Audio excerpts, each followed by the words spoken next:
So, common swim problem number 4. This is what kind of my story from the warm-up question. Suffering a panic attack or other form of fight or flight anxiety during a swim. This can happen to beginners as well as experienced triathletes like myself. It can be somewhat expected, like you went into the swim already nervous, and so you thought you might freak out. Or it can be unexpected, like it was for me when I got into the water, having never had any issues before. But Joe, if we're in the water and we start to panic, feel nervous, feel claustrophobic, I know a lot of people in their first wetsuit swim, they feel claustrophobic. You've got a wetsuit, neoprene hugging your body, you've got a swim cap on, you've got goggles on.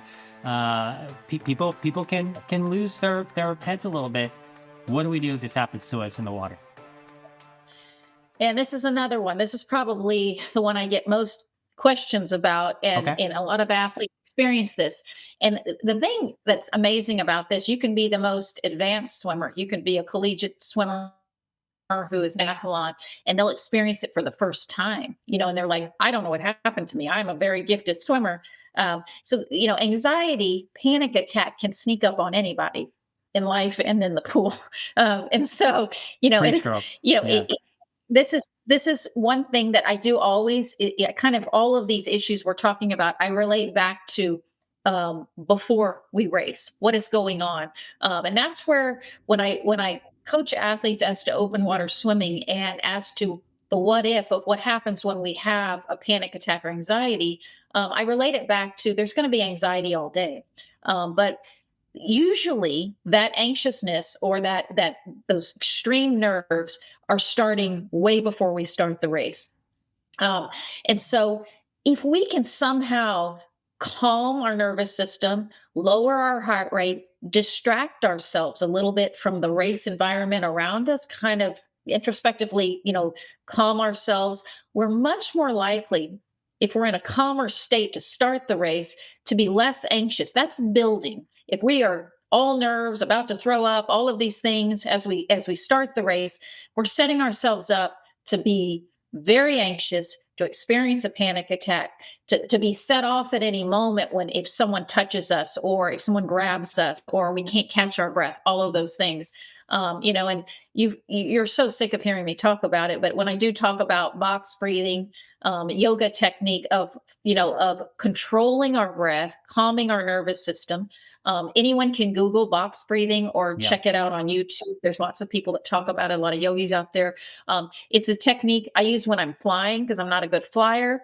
Those are things that you can use in all aspects of life that help you in situations that are just very rattling. And so I encourage.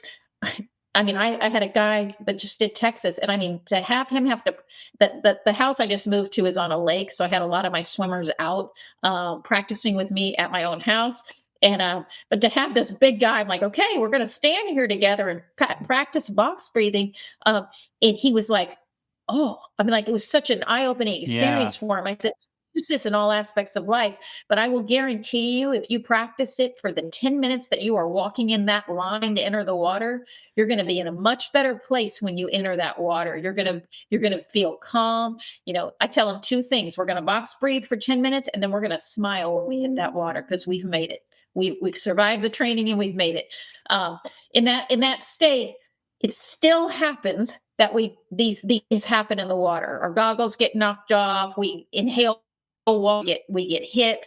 Um, Panic attack is very, very, very, very common. I don't want people to feel like they can't enter triathlon or they'll never be able to do a swim because they've experienced panic attacks or anxiety in the water. It has happened to everyone.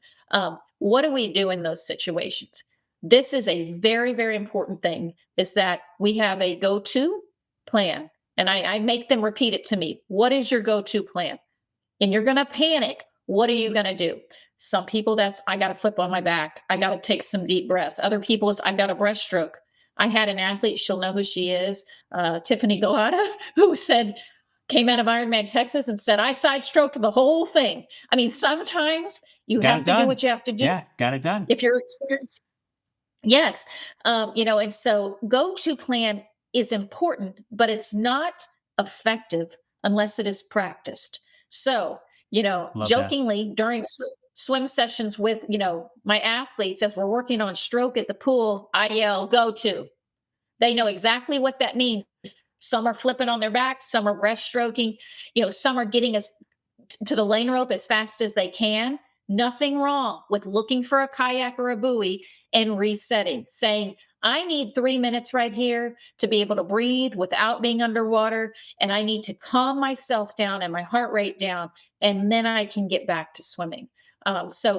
If I can emphasize anything the most, it's that go to plan has to be practiced.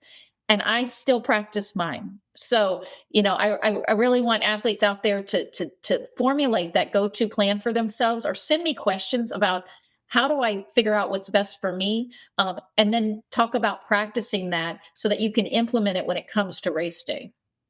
Yeah, absolutely love that, Joe. And I think for me, when I was experiencing that in Daytona, and this is easy for me to say because it was a race I was doing for fun, to be a part of the tri community there in Daytona. I wasn't gunning for a certain time or a PR or something, but these can be moments where if you're so caught up on swimming a certain time or hitting a certain time on the day, and you've had one, two, three mini panic attacks and you're out of breath and you're struggling in the water, and if you're still holding on to that goal, is that like at a certain point, like you almost have to switch mindsets to let me just Yes. finish this swim and Yes. just let your, because that will Buoy to relax. buoy. Yeah, yeah, yeah. Let me get to the next buoy. That's a great point, Joe. Really chunk it. Let me get to the next buoy and try to stay Mhm. relaxed, keep your head in the water, breathe to your favorite side, all the things we're talking about.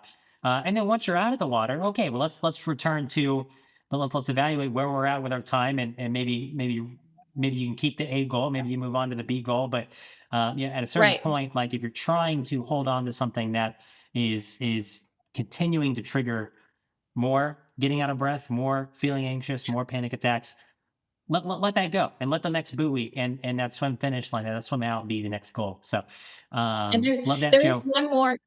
there's Go one ahead. more thing I want to mention here, because sometimes we don't find ourselves in a full-blown panic attack, or crawling out of our skin situation, but we can feel it sneaking up. We Yeah. can Yep. feel nerves. There is there This applies to a lot of things that we experience in these what if moments, but a lot of it is distraction. This is really psychology behind swimming. It is distraction. If we can trick the mind into focusing on something else, the mind doesn't have time to be focusing on, oh my God, I'm getting nervous. Now I feel like I can't breathe. I feel like I'm out of breath. All of these sneaky thoughts that creep into us.